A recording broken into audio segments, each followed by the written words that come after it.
주제를 좀 바꿔보죠. 오늘로써 당대표 취임 100일을 맞은 이재명 민주당 대표가 첫 교섭단체 대표 연설을 했습니다. 민생과 경제에 초점을 맞춘 연설이었는데요. 잠시 듣고 오시죠. 이제 생존을 위한 최소한의 삶이 아니라 기본적인 삶이 보장되는 사회로 대전환을 고민해야 합니다.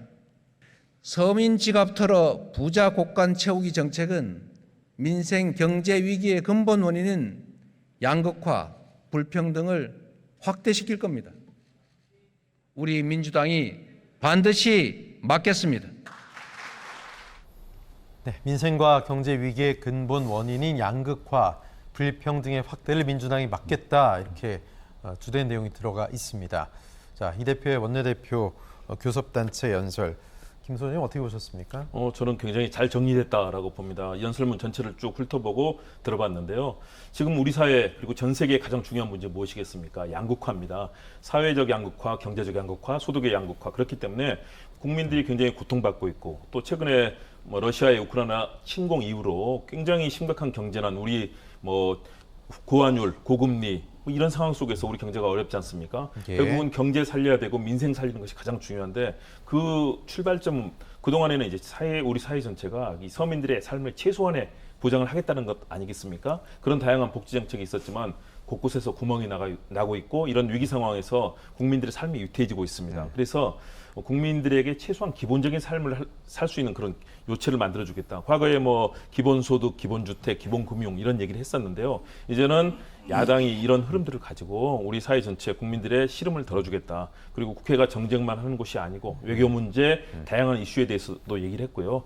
그래서 우리 국민들의 민생과 경제를 위해서 기본으로 가겠다라는 야당 대표로서 적절한 저는 내용이라고 봤는데 여당이 여기에 또 같이 호응해주고 예. 지금의 위기를 넘어설 수 있는 그런 정책들이 여야 간의 합의를 이룬다면 좋지 않을까. 여러 가지 법안들도 얘기를 했거든요. 네. 제대로 좀 같이 합의하고 실현해서 우리 국민들이 좀 시름을 덜 수 있게 해주면 좋겠습니다. 예. 어떻게 보면 이재명 대표의 시그니처죠. 기본 시리즈. 이게 합치된 게 이제 기본 사회일 텐데 성남시장 시절부터 사실 기본 사회론을 상당히 강조해왔던 이 대표입니다. 야당 대표가 되고 또 기본 사회론을 가져왔습니다. 이종훈 평론가, 이 이유는 뭐라고 보십니까? 네, 그러니까 기본소득은 이재명의 트레이드마크 이렇게 지금 예. 돼 있는 거 아니겠습니까? 그래서 그거를 계속 이제 확장시켜 나가겠다. 그래서 이제는 전체 국가 비전화하겠다 이런 의도인 것 같아요. 그래서 기본 사회론이라고 이제 이야기되는 어떻게 보면 기본소득의 확장판 또는 최종판 예. 이렇게 이제 볼 수 있을 것 같습니다. 내용으로 봐서는 거의 이 대선 출정식 때 할 만한 그런 발언을 미리 사회적 화두로 지금 던지신 게 아닌가 예. 이렇게 좀 생각이 들고요. 그럼에도 불구하고 여전히 역시 성장 담론이 부족하다라고 하는 그런 한계점을 노출한 게 아닌가 이런 생각이 좀 들어요. 예. 그러니까 지난 대선 과정에서도 사실은 이 부분 공격을 좀 많이 받은 바가 있고 그래서 한동안 또 굉장히 성장 담론을 포함시키려고 애썼던 그런 이제 사실도 있는데 사실 문재인 정부에서 이런 양극화 해소 차원에서 소득주도 성장론 들고 나왔지만 정책적으로는 결과적으로 실패했던 거 아니겠습니까? 네. 그래서 중단이 된 상태인데 그래서 이제 그 이후에 이제 문재인 정부 때 계속 이야기했던 게 포용적 성장 얘기를 했었어요. 자, 그러면 이재명 표 성장 담론은 뭐냐 하는 겁니다. 기본 사회로는 내용을 들여다보면 기본적으로 복지 관련 예. 거예요. 그러니까 분배와 복지 관련한 내용들이 이제 주를 이루고 있기 때문에 그런데 쓸 돈을 누군가는 또는 어디선가는 벌어야 되는 거 아니겠어요? 그 부분에 대한 것은 여전히 조금 취약한 지점으로 좀 남아 있는 게 아닌가 이렇게 생각합니다. 예. 성장은 그럼 어떤 동력으로 할 것이냐, 이 부분에 대한 아쉬움 지금 지적을 해 주셨는데요. 자, 이재명 대표 또 연설에서 중요한 얘기를 했죠. 5년 단임제 대통령제를 4년 중임제로 바꾸는 개헌안을 제시했습니다. 이거는 왜 얘기했다고 보십니까? 지금 이 시점에서?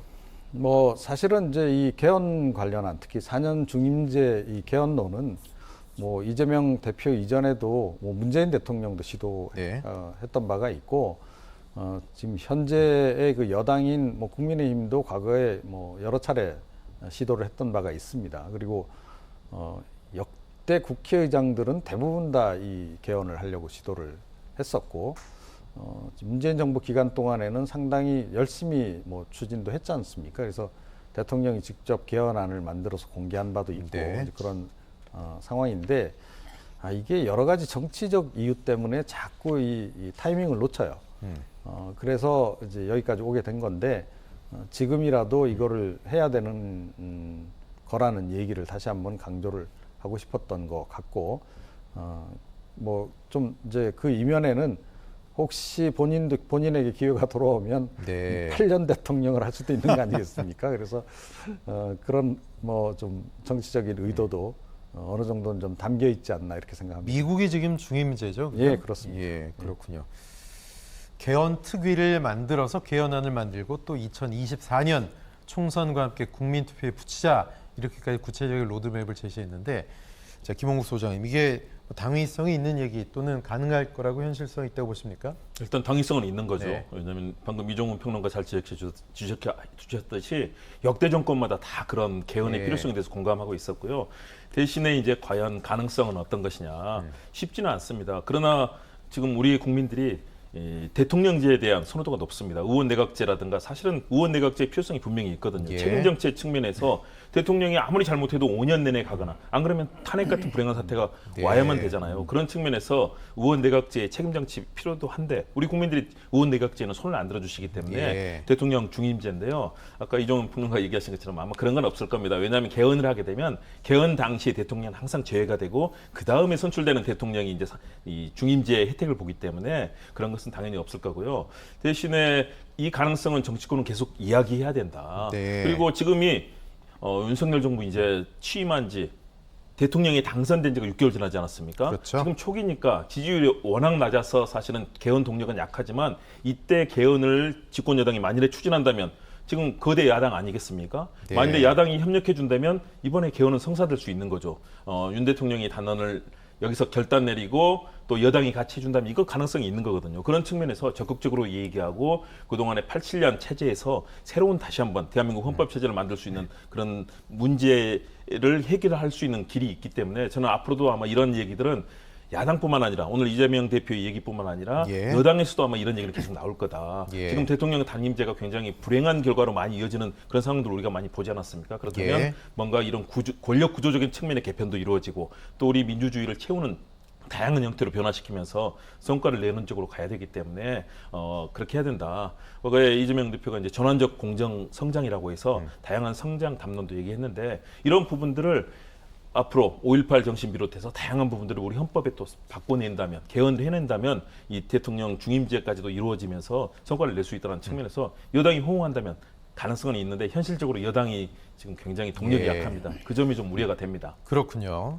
자, 이재명 대표는 이 얘기는 과연 어떻게 할까 궁금했습니다. 윤 대통령의 외교 순방에 대한 이야기, 직접적인 비판도 했는데요. 직접 들어보시겠습니다. 대통령의 영미 순방은 이 정부의 외교 수준을 적나라하게 보여주었습니다. 조문 없는 조문 외교, 굴욕적 한일 정상회담은 국격을 심각하게 훼손시켰습니다. 전기차 차별 시정을 위한 IRA 논의와 한미 통화 스와프는 이번 순방의 핵심 과제였음에도 꺼내지도 못한 의제가 됐습니다.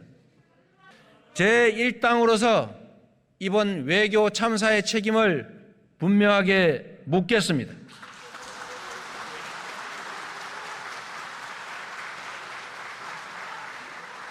그 책임을 국민과 언론 그리고 야당에 뒤집어 씌우려는 시도는 결코 성공하지 못할 것임을 엄중하게 경고합니다.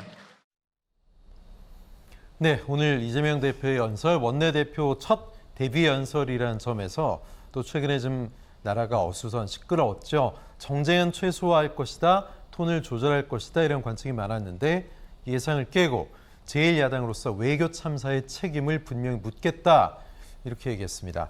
해외 순방을 언급한 이유가 좀 궁금하고요. 또 민주당이 내일 박진 외교부 장관 해임 단독 건의안도 처리하겠다 이렇게 얘기했는데요. 공세 수위가 생각보다 높아지는 것 같아요. 저도 높아질 것 같습니다. 왜냐하면 사실은 외교 문제는 초당적인 협력이 중요하지 않습니까? 그렇기 예. 때문에 당초에는 협력의 길을 모색을 했을 텐데 지금 상황이 너무 심각합니다. 외교적 사실 참사고요. 저도 과거에 뭐 청와대 출입도 하고 외교부 출입도 했고 국제정치를 연구하고 이런 입장에서 이번 외교적인 그 논란은 국제사회에서 굉장히 큰 파동을 일으켰고요. 해외 언론의 반응을 보시면 잘 아실 겁니다.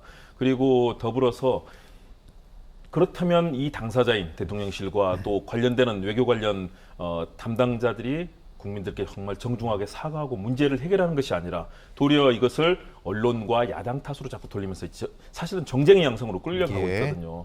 사실은 대통령의 진솔한 사과가 있고 관련돼서 조치를 한다면 사실은 국민들께서도 대통령의 외교기 때문에 충분히 이해할 수 있을 지점이 있었을 텐데 도리어 이것이 거짓말과 또 다른 국면으로 가고 있고 이것이 야당에서 또 반발을 하고 언론사에 찾아가서 또 거기서 언론사와 대치하는 국면까지 가고 있습니다. 이런 측면에서 저는 많은 이 야당 의원들도 여기에 대해서 이 문제는 분명히 짚고 넘어가야 된다라고 판단을 한 것 같고요.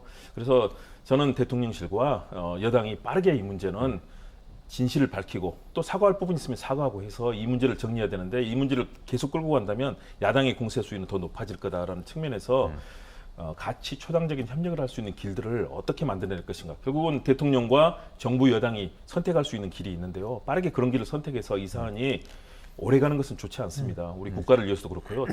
전 세계에서 대한민국 국격 추락에 대한 우려가 높지 않습니까? 네. 이런 측면에서 빠르게 좀 이 초당적인 협력의 길들을 대통령실과 여당이 만들어내는 것이 바람직하다고 봅니다. 예, 내일은 국민의힘 정진석 비대위원장이 연설을 국회에서 하게 됩니다. 자, 어떤 메시지로 맞불을 놓을지 민주당을 겨냥할지 또 궁금한데요. 좀 반격이 좀 나오겠죠? 뭐 당연히 그렇겠죠.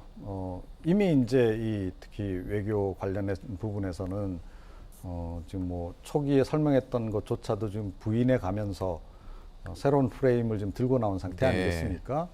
그러니까 동맹 폄훼가 본질이다. 지금 이루고 나선 상태이기 때문에 오늘 또 더군다나 이재명 대표도 이 부분 관련해서 이제 언급을 했고 또 조금 전에 말씀하셨듯이 박진 이제 외교부 장관 관련한 해임 건의안도 이제 처리를 하겠다라고 얘기를 하고 있으니 그냥 넘어갈 수 없겠죠. 그래서 분명히 이제 그 동맹 폄훼 프레임 예. 하나 들고 나올 것이고 그와 동시에 이제 국론 분열 프레임도 또 적극 제기할 가능성이 높지 않나 이렇게 생각을 해요. 그래서 결국 이 거대 야당이 국론을 분열시키는 바람에 이 뭔가 지금 그 국민 대통합이 안 되고 있다 하는 식으로 야당 쪽의 책임을 떠밀 가능성 좀 크지 않나 좀 그렇게 생각을 합니다. 예, 당분간 좀 더 여야 분위기가 냉각되지 않을까 좀 걱정스럽습니다.